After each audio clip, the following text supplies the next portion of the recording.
I'm Lindsay, and welcome to the newest season of the Find and Follow podcast. This week, we sat down with Chris Payne, our lead pastor, to have a conversation about belonging. Take a listen. Well, let's talk about belonging. I know New City has been just in a discipleship journey series, so really want to talk about belonging.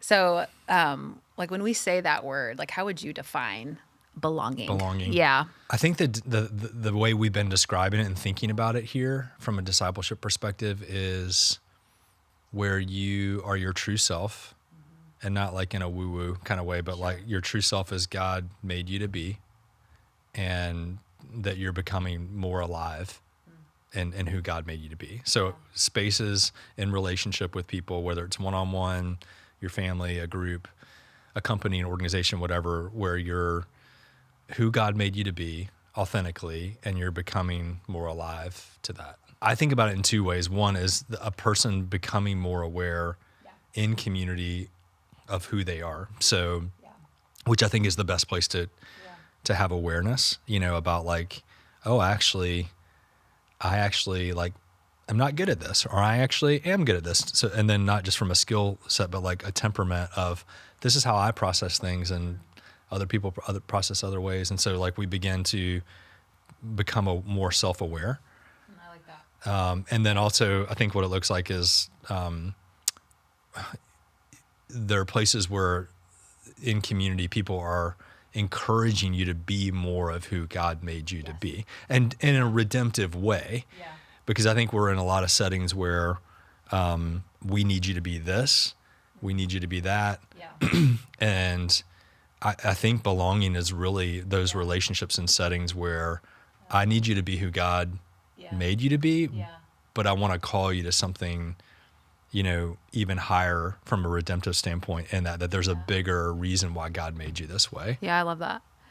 Well, it's making me think, like, I'm just going to dive in here with my own story, but I would say I'm introverted, and I always confuse people when I say that. Because it's always like, I don't know, a hard thing for me, because I'll say like I'm introverted and I'm not a shy person, but I just enjoy refilling by myself. Yes. And I enjoy my own company. And so when I'm like drained, I go off and can be refilled alone.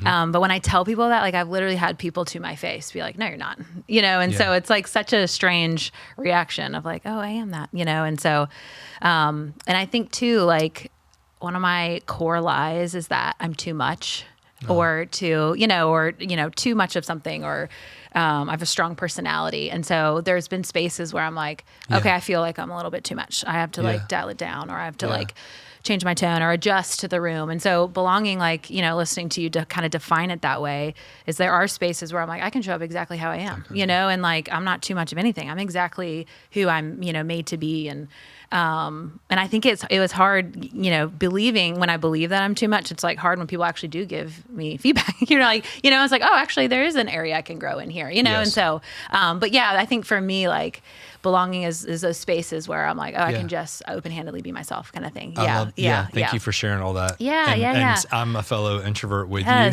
And I think, sometimes like even from a ministry perspective, vocationally, it's like I was confused for a long time about, I really do love people and I enjoy people, but it's not what refreshes me. But I felt a lot of shame in that of how can you be a pastor? How can you be like, in a people, environment and not be an extrovert? And so I would always joke that like, oh, I'm a professional extrovert, which in some ways I am. But in terms of like where I feel like my true self is where I don't have to achieve, perform, all those things. So I think it's interesting too, which is a whole other conversation about what you just said about like where I feel like I could really be authentically who I am. And because the other part of belonging is, because I think there's an acceptance part of that, which is a huge value, and acceptance is a good thing. But I think the other part of like from a discipleship perspective, what makes belonging different than just acceptance is I'm accepting you as God made you to be, your true self, but I'm calling you to be fully alive. I'm calling you to put away childish things. I'm calling you to, that besetting sin or something that's like, man, I just can't, those are rare. Like I think about like, man, those belonging relationships or settings where people see and accept me for who God made me to be, but they're like, man, there's like more that God has for you. Yeah, that's great. Where do you experience that? Like true belonging? Yeah, I mean, I do think I'm blessed that I'm in my family. I mean, and that's not, I wouldn't say that's always, I don't want to give the impression that it's always belonging there and everybody's just fully alive and accepting. It's not, but I am blessed that we've worked really hard to see each other and call each other forward. I'm thinking about like 3, 4, 5 relationships, friendships where that is true, where I just feel completely can kind of put the armor down. I can just be my true self, but also that those people are calling me to like, hey, I want to check you on something. I want to challenge you on something. But that's rare. I mean, when you can find those relationships, whether it's your family or friendships, like, and we'll talk about this, I know, but like you gotta cultivate those because I think my supposition would be like, you don't need as many of those as you think you need. If you have a true belonging relationship or group, like I think like 2, 3, 4, 5, 6 people that are truly belonging relationships are like, that's what God wired you up for. Yeah. And not that it couldn't be 10 or 15 or more, but like I think when you start getting into that, you start managing image and expectations of other people, and that's just my thought on it. Can we unpack that a little bit? Just like how many close friends, like kind of what you said, like unpack that. But then like, I think in the context of the world we live in, right, there's like, on Instagram, how many followers you have. And like, I think the more people post, the more they feel known, or the more they feel connected, but maybe not as known. And so can you unpack that a little bit?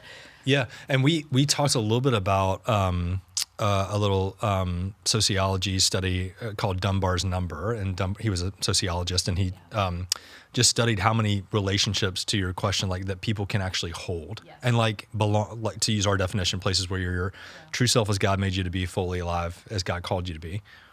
And his whole thing was like, you have like different levels, and you can only hold about 150 total relationships or contacts, which is a lot, but that's everything from like your neighbor that you forget their name half the time, but you know them if you saw them in line at the grocery store, to like, your best friend and everything in between. And he has 4 categories, and I won't bore you with all that, but like he basically just says like, he calls them like your intimates, like your 3 to 5 people.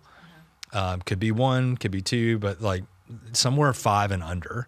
And then like your close, like he calls it family, but it could be a group and a discipleship environment. It could be like your community group. It could be like your spiritual family of like, maybe 10 to 12, which is like a number that we pay attention to because that's how many Jesus had around him. And then he had his 3, then he has 12. And then you had, upwards of 120 and then thousands of people. And so then the next levels would be like kind of getting into those like larger crowds, and then even like what he calls a tribe. Okay. But I think, something, and I'd be curious to hear your response on this, but like, I wonder, and answer your question of like, how many can we hold? How many is, I think the number is probably 1 to 5. I know. Yeah. And I wonder though, and culturally, if so many of our, like relational devices, if that I don't mean a physical device, I mean the way we connect with people or find belonging is much more centered on the larger following or numbers of people. Yeah, what do you think about that? Yeah, I agree with that. Well, I was just like thinking, the older I get, the less friends I have, but they're deeper. Yeah. And so I think I've gotten to a place where I've probably got like 1 to 5 that are my close like people. And I think like a couple years ago, I like would have all these relationships, and I would like go out to dinner with someone, and they would be like, I'm catching up with them, and it would just completely drain me. And then I wouldn't see them again for another 6 months, and then I'm catching up. And then it wasn't real like vulnerability, and it wasn't real belonging. And then I just realized, I think you've talked about this, and like, and what you're saying just now is like, they're just different like layers. But who are the people that every day I'm like, hey, something's going on, in my soul, or like, hey, I need prayer for this. And so I just don't know. I wasn't cultivating that. Yeah. But yeah, for me, I think the older I've gotten, the less friends I have, but they're deeper, and that's really sense. like kind of all I need, and as far as like the inner circle. Well, and to use our word belonging. Yeah, belonging. Because yes. I think like, when you're in, and folks listening to this, like wherever you are kind of on your professional career, like a lot of people will talk about like, you got to build your network, you got to build your contacts, you got to build your, all that stuff. And there is a truth in like casting a wider net, meeting people, connecting with people. But from a belonging, back to our definition of being your true self as God made you to be, fully alive as God called you to be, it's hard to like find that in crowds of people. And so I just kind of think like, a lot of times like we're focused on, and I'm not diminishing social media or those platforms at all. I think they have their place, but like, how many followers do I have? What is my target audience, to use that phrase? And a lot more things focused on that kind of tribe, larger group, and a lot less focused on what are those belonging relationships where people are really cultivating who I am and who God calls me to be, and are willing to like be with me in that and journey with me in that. And I do think a helpful metaphor, for what it's worth, for those who are listening, and for like a biblical framework, is the Old Testament temple, where there were different markers, literally, of like how far, people could come. And, it's basically like the Holy of Holies, where it was like the priest once a year and the presence of the Lord. And then the holy place, where it was like only the, consecrated priest could come. And then like, an inner circle where more people could be, and then an outer circle. There's like 4, 5, 6 levels, and then all the way out to like what they would call the court of the Gentiles, and like that you couldn't, come in. And I think like you don't have to be like that prescriptive about it, and like, hey, I'm moving you from here to here. But I do think it's a good framework in your heart of like, there's a place in your heart that like is a holy of holies, that it's you and the Lord. And I do think that is where Paul said, like, I can do all things through Christ who gives me strength, Philippians 4:13. But people who have been listening to me for a while know, like, I love verse 14 too, where he says, but it was really kind of me for you to share my trouble. And that's the belonging relationships that God does give us the gift of people. But I do think like a lot of times we don't filter relationships very well for who gets to speak into our holy of holy, like the places in our heart. And it can get really confusing both ways. No, that's really good. Yeah. I love that. I think that's really good. And I think like, I don't know, it got me thinking too about what kind of the tagline that New City is kind of using for belonging is that believing that you are loved, chosen, invited into a relationship with God and his people. And I like love that whole thing, but I love like the believing piece of that. Because I think like you can just say that and it can just be kind of like, oh, this is a phrase, this is like a word, like I've been following Jesus, like, yeah, cool, I get it. On paper I can read that and get that. But then it's like, do you actually like believe that? I know I'm kind of pivoting here, but it just, as you were talking, I was just thinking about like, and I like, what does it mean to actually believe that? Believe that you belong? And like, yeah, what does that actually mean? And so, because for me, I can be like, I have that in my mind. Of course I'm loved and chosen. I just want to repeat those words again because they're so good. Like and our team came up with them, but just like that, believing that you're loved, chosen, and invited to belong to God and his people. I mean, like, I just think about it in my own heart, like, if I really believe that, like, on a regular basis, how would that change my life? How would it change? Like, what would it look like? Like everything. It would change everything, right? I think so. Yeah. And so, like, I think I've said this on this podcast before, but there was a year where I prayed the same prayer every single day. And, like, it was like a very simple back to basics kind of prayer. Like, I believe that God sees me, I believe that God hears me, and I believe that God knows me. Because I just had gotten to a point where I'm like, I've been a Christian a long time. Like, I don't want this to feel routine. I want, and every single day I prayed that. And at the end of the year, I was like, oh, I actually like in my soul believe this. I really believe that God loves me and I'm chosen. And that like gives me chills thinking about it. That was like, it changed a lot. Like it changed the way I viewed life, the way I viewed myself, the way I viewed people. And like when you feel a true sense of belonging, with God and his people, it really changes everything. Yeah. So I love that. Like, I love your definition, like the true self. And, but But then the believing piece, I mean, that is just like a huge word that I've like really kind of anchored in, believing that you're loved and chosen and invited, So the good. invitation to, and then what does that look like for us and other people? Yeah. You know, so. And it's, I mean, I don't mean it at all to sound flippant about it, but it's like, if we really believe that we're loved, chosen, invited, like it changes everything. And it's, if we really believe that this is how God wired us up and humanity. And I think about it this way, when you turn it, it's like, well, what if all that is true, which we believe it is, and I don't believe it, or other people around me don't believe it, like, where am I finding that? Because the truth is, with all of these, with belonging, truth, identity, purpose, like, if we don't find that in God and his people, we're going to look for it somewhere. We're going to try to find it somewhere. And of course it's, probably going to lead to some destructive things. Yeah. I was thinking about like when I compare myself to other people, which essentially is like, I'm not rooted. I'm not believing that I'm loved, chosen. It's like, if I'm looking out at other people, then like my sense of belonging feels like it suffers, right? It's like where I'm like, oh, back to kind of my core lie of like, oh, I'm not like this person, and, or like, I don't have this, or I don't have this. When I'm like looking out and comparing, then I feel like my sense of belonging. When were you first? Yeah, it does. Yeah. Of course it does. Yeah. When were you first aware of that core lie?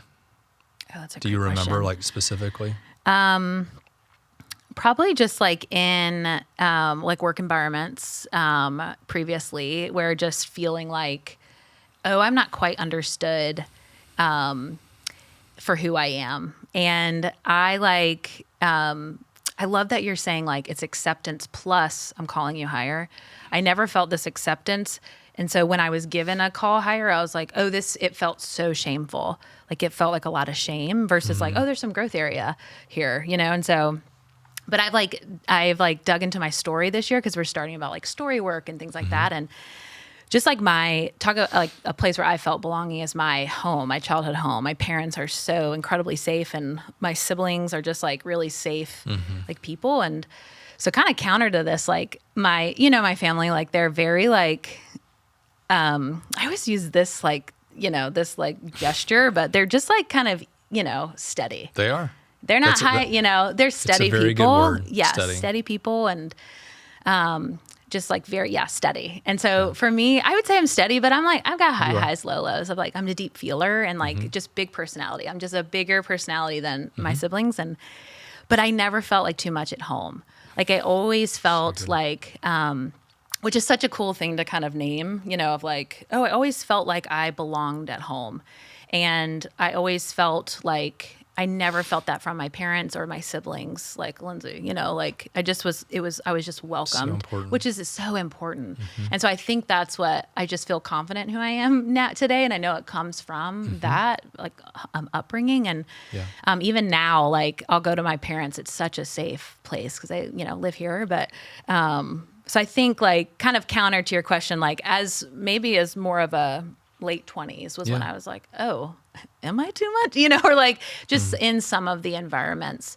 But growing up, my home was very much like, you belong here. Yeah. And like, we actually need you. Like you're an important part of our family. Yeah. We don't just tolerate you. Like we love you, and you're crucial to like our family. And I believe that, like I feel that, so yeah. I love that. Yeah. Thanks for sharing that. For sure. I wonder if, in hearing that with all of these discipleship essentials, belonging, identity, truth, and purpose, if there is a core deceit or, counterfeit or lie that goes with each of them.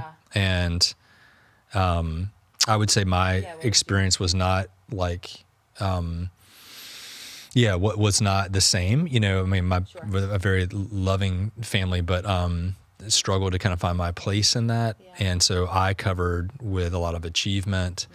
And so I'll just work and achieve and do things and try to be accepted in that. And it probably wasn't until I went off to college and kind of left that I began to find like a true sense of community with people that really cared about me and loved me and saw me and called me to something else. I've shared a little bit of my story, but I went off to college, had no idea what I wanted to do. I went to a Christian college that I really didn't know was like Christian. Like I thought it was religious, whatever that meant, but like they were serious, like really serious. And it was great for me because I was not. The truth is, like, I was not serious about really following Jesus. But I got around people that were and invited me along that didn't make me feel lesser than. But a few people that were like, why would you not journey with us? Because you've got great gifts and things that God wants you to do. And I think for the first time, I really started believing that I was, loved, chosen, and invited. Yeah, because you met people that were come along. Because God, I think, like, it's just interesting. Like, I think some people listening, like, you could hear that invitation from Jesus, come follow me, that core invitation. But you need to, like, also feel and hear it with, like, skin on, like other people, I think. Yeah. Like your family of origin or, community and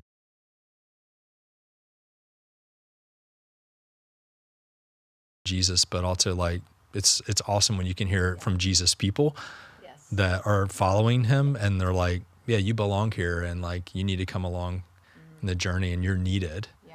And like I want to call you to something. Yeah, no, that's really good. Can we unpack that, like the achievement part that you mentioned, just a desire to achieve? Like how did that affect your sense of belonging or even identity of who you were? Oh man, deep waters, Lindsay. Yeah, well. How long we got? As long as you want. Yeah. Yeah, for sure. Or just like the true self, or even for you to show up authentically. Oh, 100%. I'm like a performance gal. Like so I'm like tracking with what you're saying. Well, and then of course, like, and I'm sure this is all in there, like, I'm doing something vocationally that is in front of people. Sure. And so, I'm sure there's a whole thread there. But I think it's been really important for me to be able to achieve, but to do it in a way that it doesn't make me more accepted or, and that's really hard because this is just like, I don't know who's listening today, but like the truth is that achieving does bring acceptance culturally. Like John F. Kennedy used to say, I love this quote, like success or achievement has 1,000 fathers, but failure is an orphan. Yeah. And so like when you're achieving, it's like you could really get head faked into thinking that you belong until you blow it, which I have many, many times where it's like, man, that sermon sucked, or like that was a total disaster. I made a huge mistake.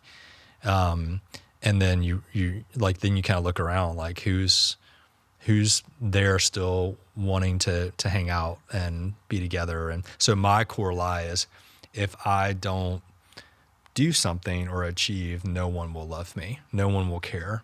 And here's the hard part about that is like culturally there's truth to that, but not in your core circle of belonging. That's the whole point. Yeah. So people listening, it's like, well, who is my 1 to 5 or however many like core belonging relationships? I think that's a good little litmus test of like, man, if I lost my job today, if I just totally blew it, like who would just be like, hey, you want to go like get a cup of coffee and hang out? Like, and just want to be with you. Yeah, that's really good. Yeah. Yeah. I have, 2 friends from college I've known for 20 years. And those are the type of friends that, I'm an Enneagram type 1. So I'm like very much like, I don't like to make mistakes, and just like everything you're saying, I'm like tracking with, but, I could say anything or I could make a mistake and they're just like, you're like fully known and fully loved, and so, that kind of safety, which I think goes hand in hand with belonging is crucial. And I think when you, and I've had this, have seasons of my life where I've been very lonely and very, just wounded and places where I felt like I just didn't fit in. And I mean, I could track different moments and markers in my life where I felt that way. But I do think a lot of times when I have been there, and if someone's listening and you feel that lonely right now, which a lot of people do feel lonely, I do think a lot of it is because we're not really understanding what true belonging is, and then investing in those belonging relationships more than my network or the crowd or the tribe of people I'm performing to or achieving for, or trying to get everything right for. So I would just say, I love your, like, the prayer every day for a year, like back to like basics of who are the 1 to 5 people that you feel like you could be your true self fully alive, to who God's called you to be, fully known, fully loved, and invest disproportionately into those relationships. That's really good.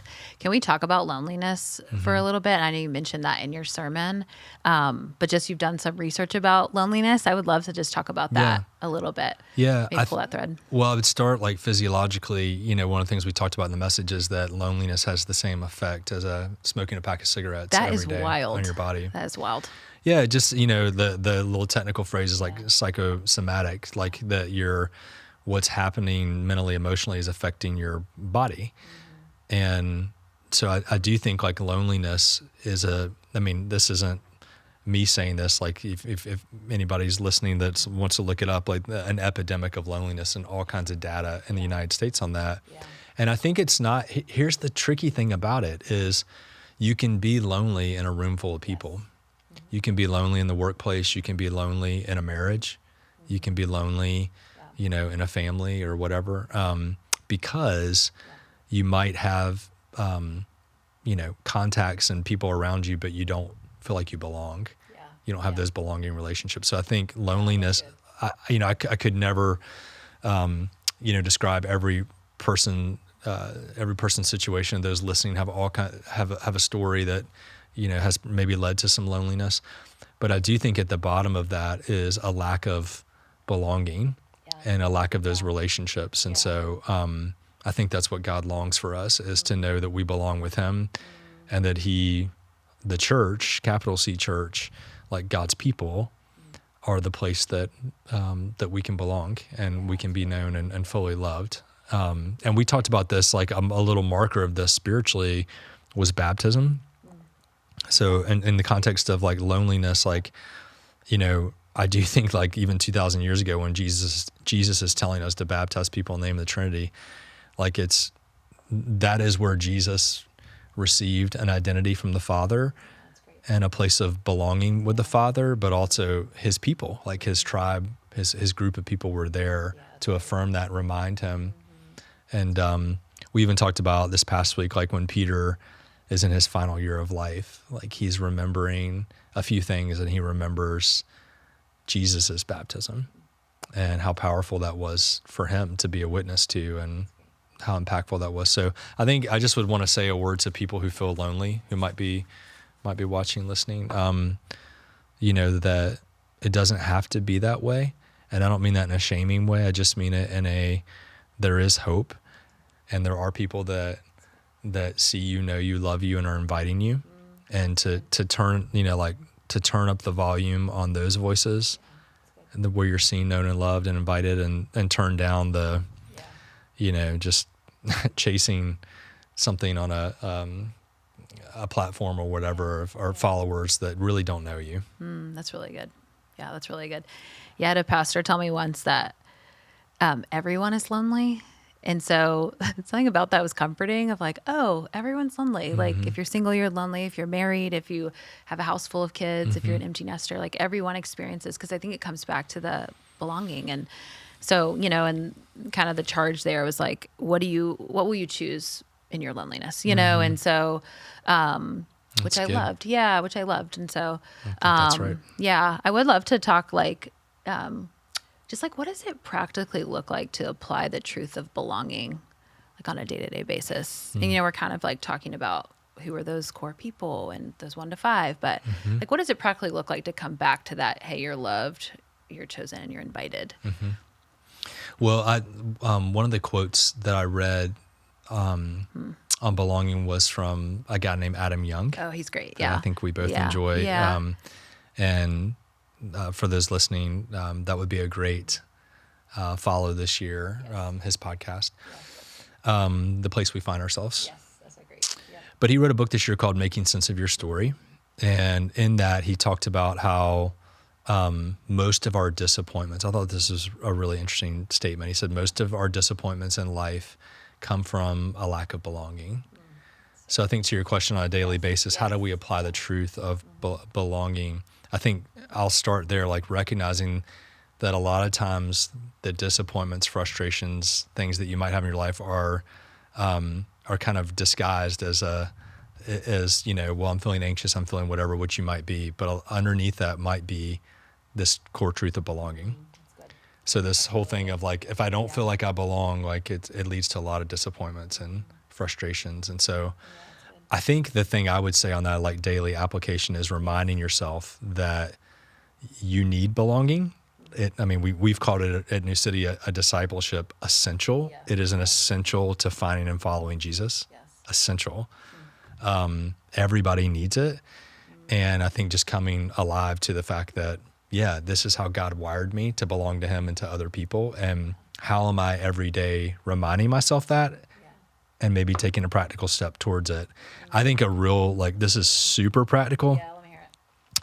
But I do think an exercise would be, who are the 1 to 5 people that are my core belonging relationships, and making a contact with them every day. Yeah. It might be a text message, phone call, something, just to ping them and you have a contact with someone in that belonging circle. Yeah, that's great.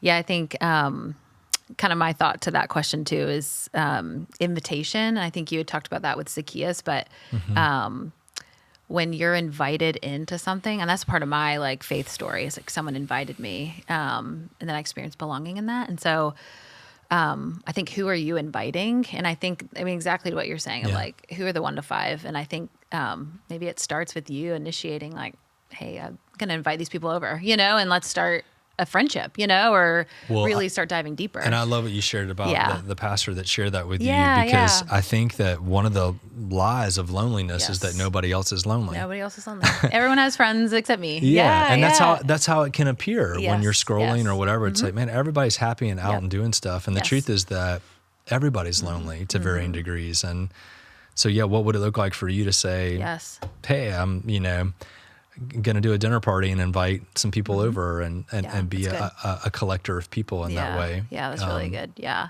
So. Yeah. And then I think for me, as basic as it sounds, reading scripture, going back to the Word of God. I'm doing the Bible recap for the second time, which is amazing. I love that. What is the Bible recap? Yeah, it's a Bible reading plan.